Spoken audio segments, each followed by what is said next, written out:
শিলচর জয়ন্তিয়া সড়ক বরখলা বিধানসভার লাইফলাইন, কাছাড় জেলার অন্যতম এক গুরুত্বপূর্ণ সড়ক। 2 বছর আগে অসম মালা প্রকল্পের অধীনে শুরু হয়েছিল এই সড়কের নির্মাণ কাজ, কিন্তু আজও সম্পূর্ণ হয়নি। নির্মাণ সংস্থা মাটি ফেলে রাস্তা উঁচু করেছে ঠিকই, কিন্তু ভেঙে পড়েছে রাস্তার জল নিকাশি ব্যবস্থা। বর্তমানে এই সড়কে যানবাহন চলাচল অনুপযোগী। একটু বৃষ্টিতেই ভয়াবহ রূপ নেয় শিলচর জয়ন্তিয়া সড়ক। কোথাও রাস্তার গর্তে ট্রাক আটকে গেছে, কোথাও আবার প্রাণ হাতে গাড়ি নিয়ে ধীরে ধীরে ছুটছেন চালকরা। যানবাহন চালকদের মতো সমস্যায় এলাকার ছাত্রছাত্রীরা। ফলে অসমে মালার কাজ নিয়ে ক্ষোভে ফুঁসছেন এলাকাবাসী। যায় না, হাফ পিন বদলাইতে লাগে গাড়ি, খুব কষ্ট চলি আর কি, খুব দুর্নীতি আর কি। যে সরকার যেন আসেন আমরা যেন তো ভালো সব দিকেও করেন, কিন্তু এই রাস্তার দিকে যেন ফলো করেন না আর কি। খুব দুঃখিত আমরা এই রাস্তার উপরে।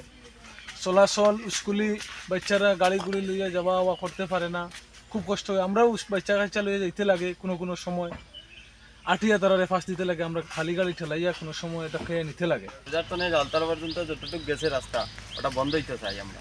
রাস্তা বন্ধ করার মানে কিতা হয়, ডেইলি মানে গাড়ি ফাঁসে নি? ডেইলি গাড়ি ফাঁসে, একটার পর একটা গাড়ি ফাঁসে, তো জিসিবি টানাইয়া দিচ্ছে। কন্ট্রাক্টর ঠিকাদার সারা বন্ধ, কন্ট্রাক্টর ঠিকাদার ডিপার্টমেন্ট তারা তো পয়সা মারিয়া খাইলে, এর কারণে তো রাস্তার কোনো সাকসেস হল না।